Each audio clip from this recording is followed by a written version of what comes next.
Green Prod, j'espère que vous allez bien et que vous êtes prêts à en découdre. Aujourd'hui, je vous propose de coudre une jupe d'été, une jupe longue et à volant. Le genre de choses vraiment légères et super pratiques, mais pas transparentes. Donc la vidéo est sponsorisée par Montiel Tissu qui m'a offert les tissus.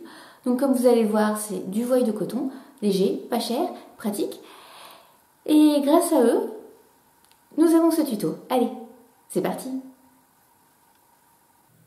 Pour créer votre jupe, il vous faut du tissu. J'ai choisi du voile de coton, j'en ai pris 4 mètres. Une ceinture de 4 cm de large, j'en ai pris 80 cm. Il y en aura un petit peu trop pour moi, mais choisissez au moins votre tour de taille. Un peu de fil assorti.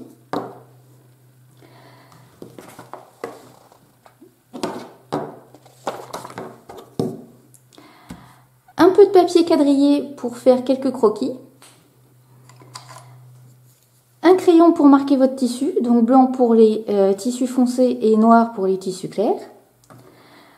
Une calculatrice pour faire vos petits calculs, tout simple, pour savoir comment placer vos bandes de tissu. Un crayon pour noter tout ça. Une paire de ciseaux cranteurs pour découper votre tissu. Ou simplement une paire de ciseaux si vous n'en avez pas. Et puis, c'est parti! Pour déterminer la hauteur et la longueur de chaque panneau de la jupe, il faut faire quelques petits calculs très simples. D'abord, on va noter quels sont chaque morceau. Donc la ceinture en A, le premier volant en B, le deuxième en C, D et E. Voilà. Donc, pour la hauteur de la ceinture, donc la hauteur de la ceinture, ce sera donc 5 cm de haut, x 2, parce qu'on le rabat, plus la marge de couture. Donc la marge de couture de 1 cm, donc ça nous fait 12 cm de haut. En tour de taille, donc comme je vous ai indiqué, ce sera 120 cm. Donc en gros, pour moi, c'est 118 plus la marge de couture. S'il vous faut plus, on va voir ça juste après, comment, enfin, vous le modifiez, mais on va voir comment ensuite le calculer pour avoir le bon métrage. Je vous montre ça ensuite. Si vous avez besoin de moins, eh ben, vous ajustez, vous mettez moins. En hauteur, si vous voulez une ceinture plus petite, pareil, vous modifiez ce chiffre-là. Et ainsi de suite. Chaque fois, si vous avez besoin de plus petit, vous modifiez à ce moment-là. Donc la hauteur totale, donc de ici, cette couture-là, jusqu'en bas, moi je veux que ça m'arrive au niveau des chevilles. Donc je veux 90 cm. Donc la hauteur de B plus C plus D plus E sera de 90 cm. Donc choisissez ce que vous voulez comme mesure en fonction de si vous la voulez courte, longue, combien vous voulez de volants et ainsi de suite. Si vous mettez moins de volants, forcément vous aurez soit des morceaux plus grands, soit une jupe plus courte. À vous de décider. Donc par exemple si vous voulez juste 2 volants, vous faites la hauteur de B et C et vous l'indiquez ici. Vous en aurez besoin pour les calculs suivants. Mais c'est tout simple, hein, vous inquiétez pas. Donc maintenant, pour déterminer la hauteur de chaque volant, donc je pourrais diviser par 4. Ce serait le plus simple. Mais il va me falloir un ourlet ici, tout en bas, là, sur le bas de E. Donc, on va faire une petite différence. Donc, pour la hauteur de B, C et D, on va dire que c'est 90 divisé par 4, plus 2 fois la marge de couture. Ah oui, c'est 2 marges de couture ici et là c'est 2 marges de couture ici aussi. Voilà, donc je divise 90 par 4 plus je rajoute ces marges de couture pour chacun pour pouvoir les assembler aux différentes pièces à côté, ce qui me fait, petite calculatrice, 90 divisé par 4 plus 2 cm de marge de couture de 2 fois 1 qui est là, c'est égal à 24,5 cm de haut. Donc, la hauteur de E, c'est égal à 90 divisé par 4, plus une marge de couture, celle qu'il a, plus l'ourlet du bas, ici. Donc, l'ourlet, c'est 3 cm. 90 divisé par 4, plus une marge de couture de 1 cm, plus un ourlet de 3 cm, ce qui nous fait 26,5 cm pour E. Voilà, donc ça, c'est toutes les hauteurs. Maintenant, on va faire donc les longueurs. Sachant qu'à chaque fois, quand on passe d'un étage à un autre, on va multiplier par 1,5, histoire d'augmenter un petit peu et d'être sûr d'avoir de belles fronces. Donc, on a dit que la largeur de A était de 120 cm. Ici, c'est important, on va le réutiliser. Donc, la largeur de B, la largeur, la longueur, enfin, comme vous voulez, enfin, le morceau, c'est égal, donc, la longueur de A fois 1,5. Les ourlets sont compris étant donné que ici j'estime que donc j'ai 118 réellement plus les 2 marges de couture. Donc même s'ils sont multipliés par 1,5, hein, c'est pas grave, un tout petit peu plus, un tout petit peu moins, c'est pareil. Donc ça nous fait 120 cm fois 1,5.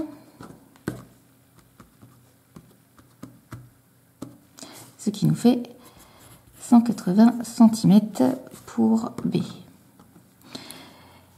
Même chose pour C, ça va être celui du dessus, donc le B, voilà, par 1,5, ça nous fait 180.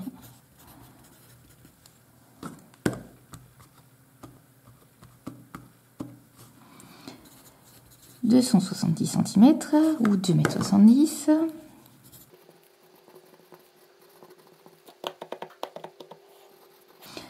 Et là, on arrive à 405 cm, donc 4 mètres. Effectivement, ça peut paraître beaucoup tout de suite, alors qu'il reste encore des hauteurs, mais cette jupe est vraiment très ample. Et c'est pour ça, si vous voulez faire que 3 volants pour éviter d'avoir des morceaux très très longs, faites que 3 volants. Mais ça se fait, c'est juste que ça va prendre de la place au départ. Donc, là, on a 405 fois 1,5. Là, vous avez par exemple 0,5. Vous pouvez arrondir au-dessus, en dessous, c'est pas grave, ça se verra pas. Il y a tellement de longueur que franchement, ça se verra pas. Voilà, donc il nous faut tout ça à caser dans notre morceau de tissu.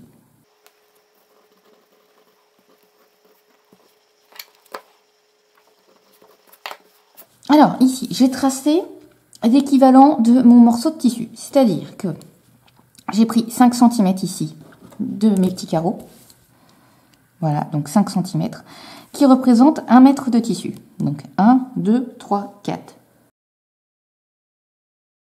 Et donc, même chose ici, mes 5 cm représentent 1 mètre et jusqu'à 1,50 m. Donc voilà, nous avons ici un coupon de 4 mètres de tissu. Voilà, maintenant je vais placer mes différents morceaux, on va dire, à l'échelle pour savoir comment je vais pouvoir les découper et que ça rentre tout ça dans ma pièce de tissu. Donc il faut que je représente des largeurs de bande de 25 cm. J'arrondis à 25 parce que c'est plus simple. Donc si je divise mon mètre par 4, donc là il fait 5 cm. Donc à 2,5 ça nous fait 0,5. Et à la moitié de 2,5, donc 1,25, on a 0,25. Voilà, comme ça j'ai tous mes petits repères. Donc à 2 carreaux et demi, si vous prenez les mêmes mesures. Voilà. Donc, il va me falloir des bandes d'à peu près cette largeur. Donc je vais les tracer tout de suite.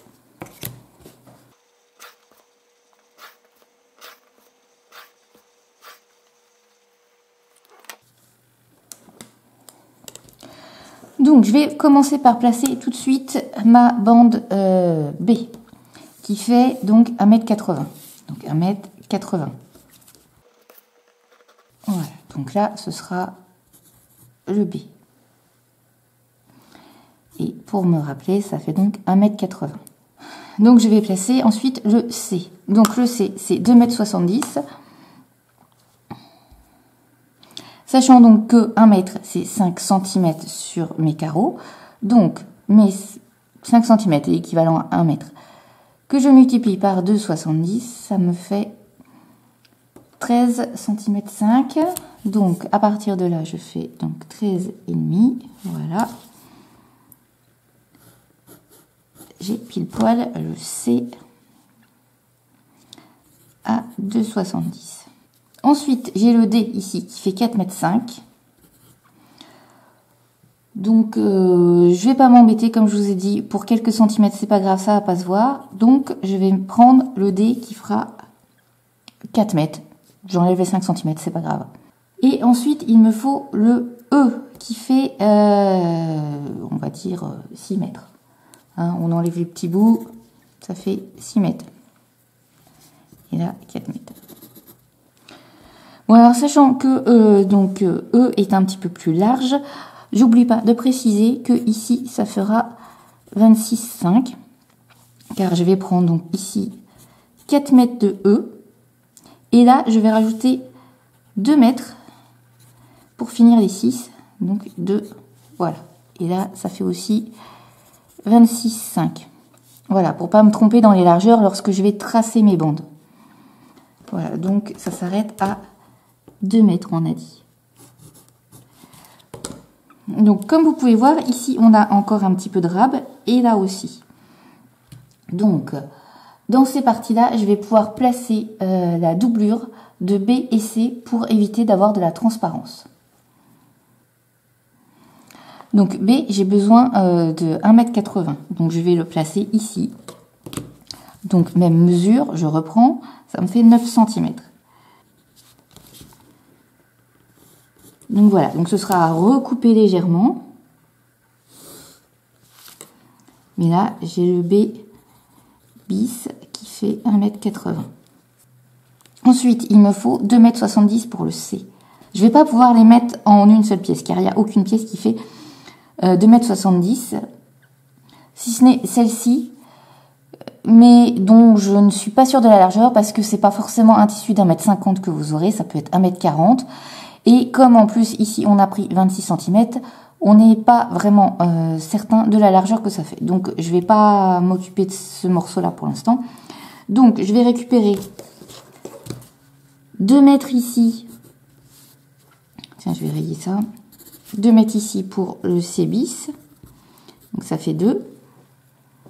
Et là, je vais récupérer 70 cm pour faire les 2,70 m. Donc 5 fois 0,7, ce qui me fait 3,5. Donc là, je peux mettre 0,7. Et donc, j'ai le C bis de 2,70 m que je vais pouvoir donc mettre directement derrière celui-là. Donc, j'ai toutes mes pièces, sauf la ceinture, que je vais pouvoir placer ici parce qu'elle fait, donc on a dit, juste 12 cm de large. Donc, je vais pouvoir la placer là. Et il me faut 1,20 m.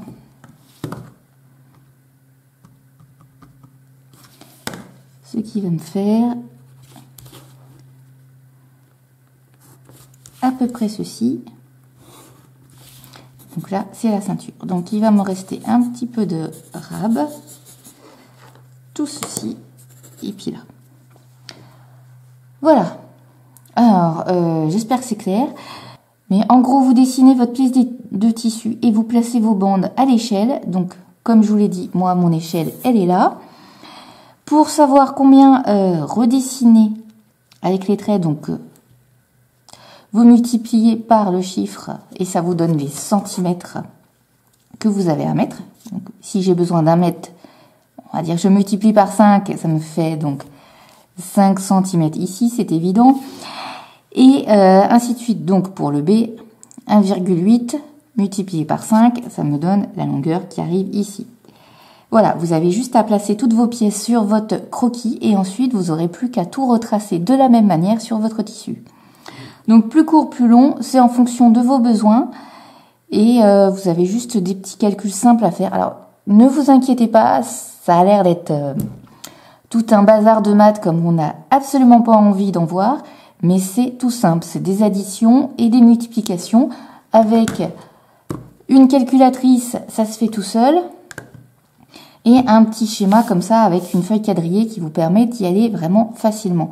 N'ayez pas peur, c'est pas comme à l'école, c'est vraiment tout simple et vous aurez juste des grandes bandes droites à couper. Voilà. Maintenant, il n'y a plus qu'à tracer tout ça. Donc maintenant, j'utilise mon petit plan pour retracer mes différentes bandes sur le tissu. Pour me simplifier les choses, je les replie en 4. Donc en fait, vous avez 4 fois 1 mètre ici. Et là, vous avez toute la largeur du tissu. Donc maintenant, je vais dessiner mes bandes donc de 24,5 pour les premières et de 26,5 pour les suivantes.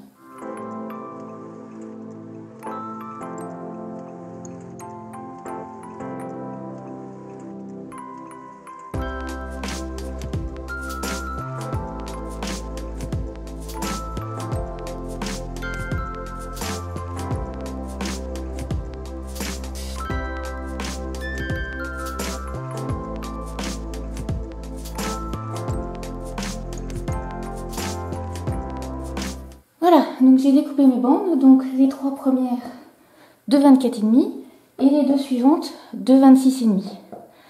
Et donc le dernier morceau me permettra de découper la ceinture dedans, étant donné que c'est un petit bout qui a une taille vraiment plus petite que les autres.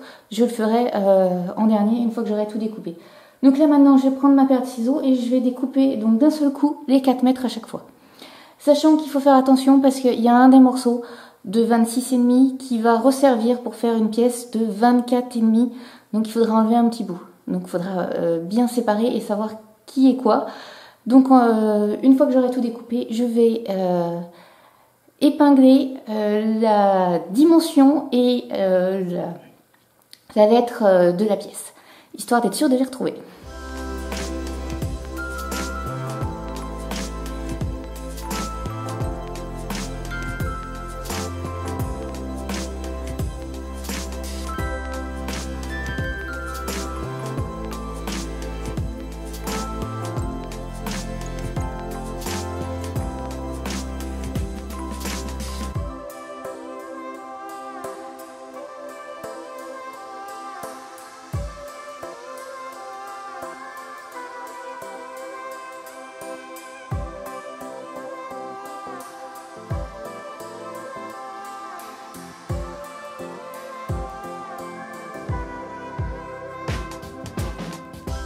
Maintenant que j'ai mis toutes mes mesures sur mes tissus, je vais pouvoir découper les fameuses longueurs, histoire d'identifier chaque pièce et de les mettre bien ensemble les unes avec les autres.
là, sur le morceau qui reste, qu'on ne voit pas très bien à cause du soleil, donc sur ce morceau-là, je vais retirer 2 cm sur un des côtés pour arriver à 24,5 car c'est une pièce qui est à 26,5.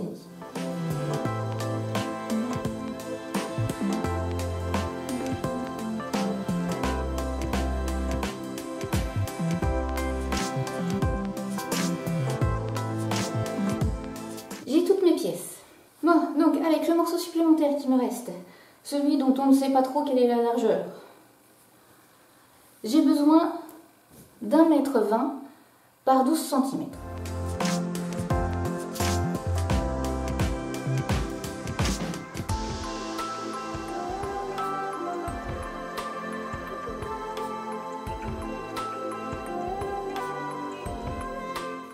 Et voilà, j'ai ma pièce A, ma ceinture.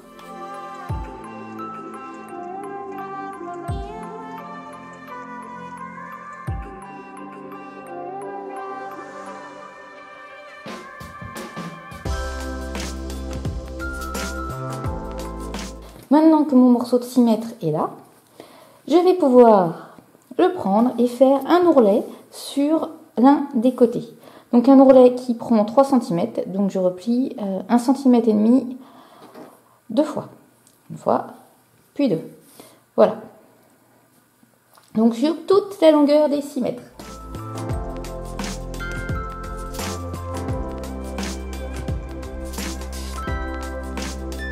Si vous ne voulez pas épingler sur les 6 mètres entièrement, je vous conseille de le faire un petit peu au début, histoire d'avoir un repère de combien ça fait.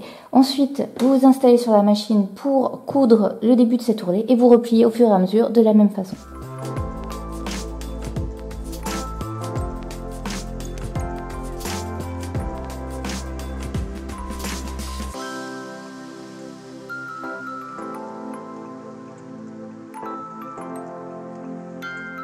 Alors, pour la suite, je prends ma ceinture, la pièce A. Hop, je la plie en deux. Ici, je place 2 pinces pour repérer le milieu. Et je replie. Et sur chaque épaisseur, je place une pince pour marquer le quart. Voilà, comme ça, elle est marquée. Milieu et quart des pièces. Je fais la même chose avec la pièce B. Donc, je mets la pièce B et la pièce B bis l'une sur l'autre. Voilà, on voit qu'il y a les 2 épaisseurs, la B et la B bis, et je les considère comme une seule et même pièce de tissu. Je fais tout ensemble. Donc, on plie en 2.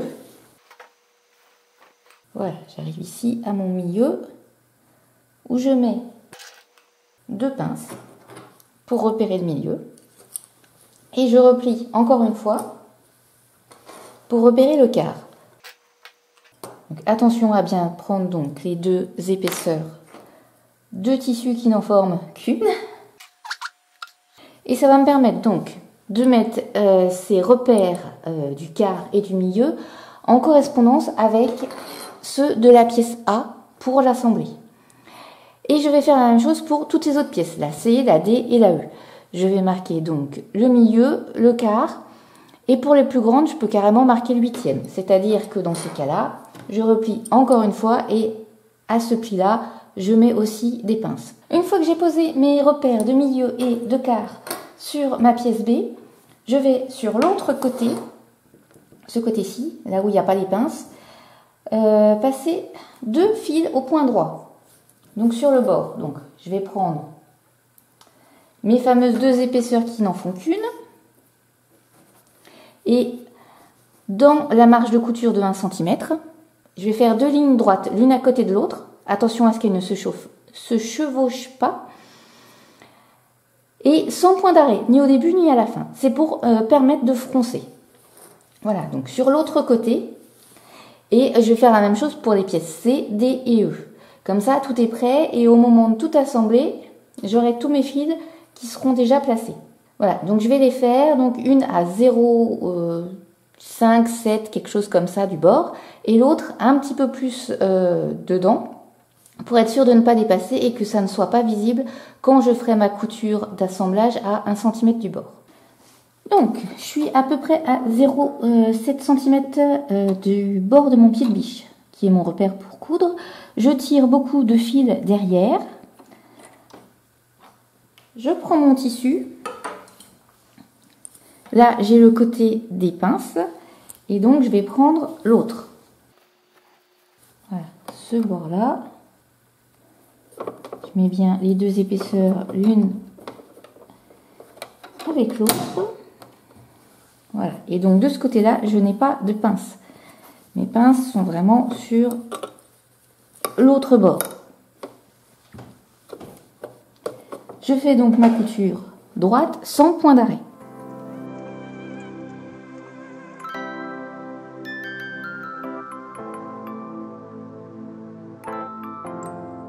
Là, je tire beaucoup de fil.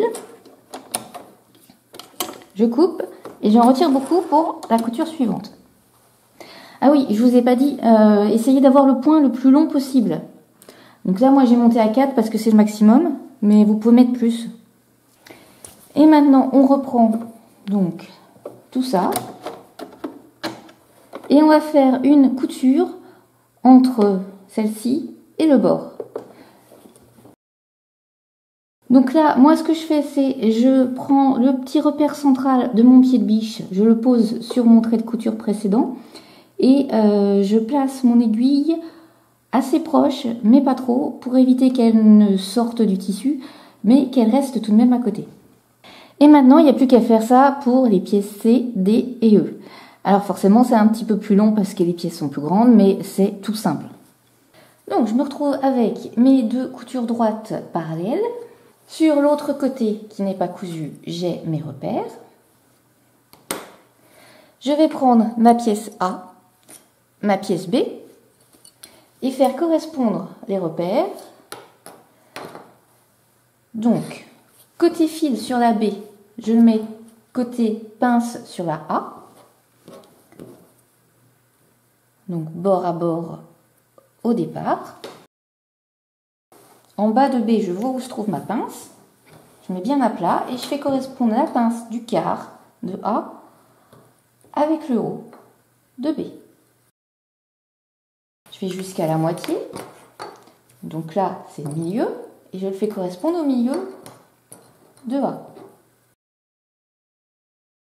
Le dernier quart.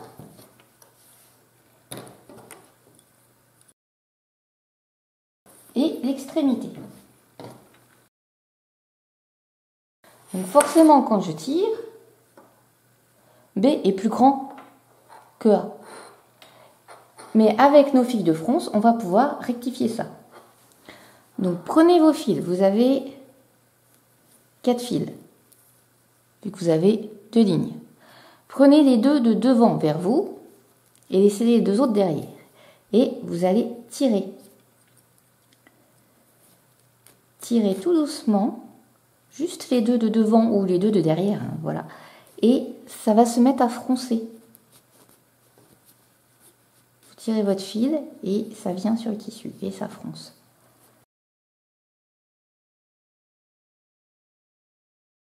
Il va falloir donc tirer votre fil pour faire des fronces sur tout le long de B et le répartir de manière égale pour que ça corresponde à la longueur de A derrière. Donc là, c'est trop froncé pour ce petit quart, mais il faudra aussi que je fasse le suivant. Donc en fait, je vais aller chercher mes fronces pour les placer sur les autres parties. Vous pouvez aussi le faire par l'autre bout, hein, ça va vous permettre de faire ça plus simplement. Donc une fois que vous avez la bonne longueur au niveau de B, répartissez les fronces de manière équitable. Une fois que c'est fait, vous pouvez soit épingler pour bien fixer B contre A, ou directement coudre à 1 cm du bord. Donc, assemblez A à B avec votre couture à 1 cm du bord, qui doit donc permettre d'avoir votre couture de fronce qui est dans la marge de couture. Voilà, assemblez l'ensemble et faites au début et à la fin un point d'arrêt. Ensuite, quand vous aurez cousu A et B, vous assemblerez au bas de B, C, puis D et E. Attention quand vous assemblez E à bien avoir l'ourlet qui se trouve du côté des coutures. histoire que vous n'ayez pas l'ourlet qui soit sur la face visible de la jupe. Une fois que vous avez assemblé toutes les bandes de tissu pour former la jupe, jusqu'à atteindre donc votre bande E qui comporte l'ourlet, vous pouvez prendre toutes sauf la AB, donc la AB c'est la première, toutes les autres, et vous pouvez les surfiler ou les surjeter, comme vous voulez. Donc soit un point zigzag, soit un point à la surjeteuse. Ça vous permet de solidifier les coutures et d'éviter d'avoir des petits bouts de fil ou de tissu qui s'en iraient. Voilà. Donc, maintenant, on va faire la couture de haut en bas sur le côté et on finira la ceinture après. Donc, c'est normal de la laisser ouverte. Donc, on reprend, on met bord à bord, de haut en bas, une couture à 1 cm. Et si vous voulez poursuivre avec un point zigzag ou un surjet, c'est le moment. Faites bien correspondre vos coutures des différents étages de la jupe, histoire que ce soit plus joli.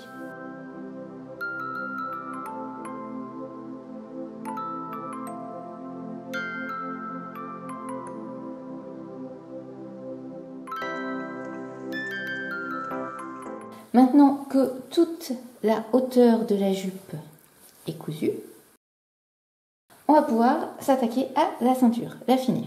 Donc, replier envers contre envers la ceinture afin de l'épingler ou de la pincer sur la marge de couture qui est avec la bande B, la première.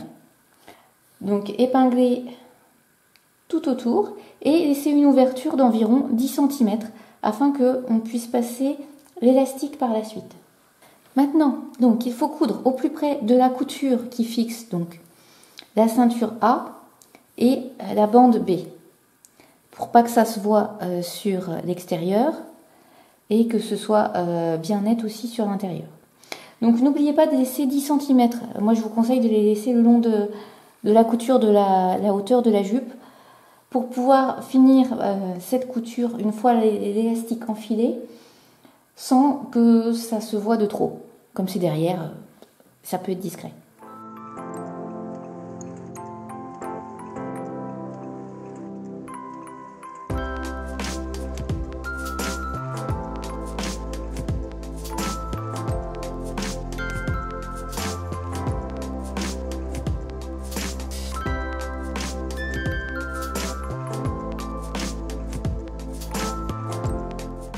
Maintenant, il va falloir déterminer la longueur de la ceinture. Donc pour ça, bon, là moi j'ai déjà fait, mais vous prenez votre ceinture, vous la passez autour de vous, à l'endroit donc le plus fin, ou à l'endroit où vous voulez la mettre, hein, comme vous voulez.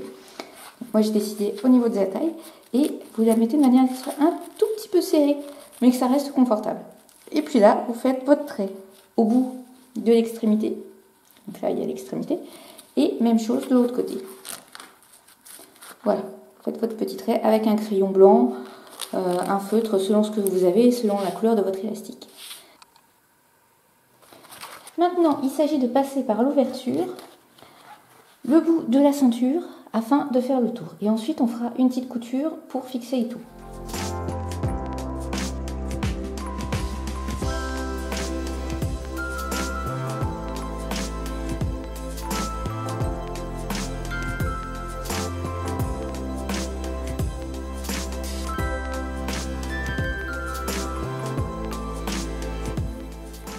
On place bord à bord en fonction des traits et on fait une petite couture pour fixer tout ça.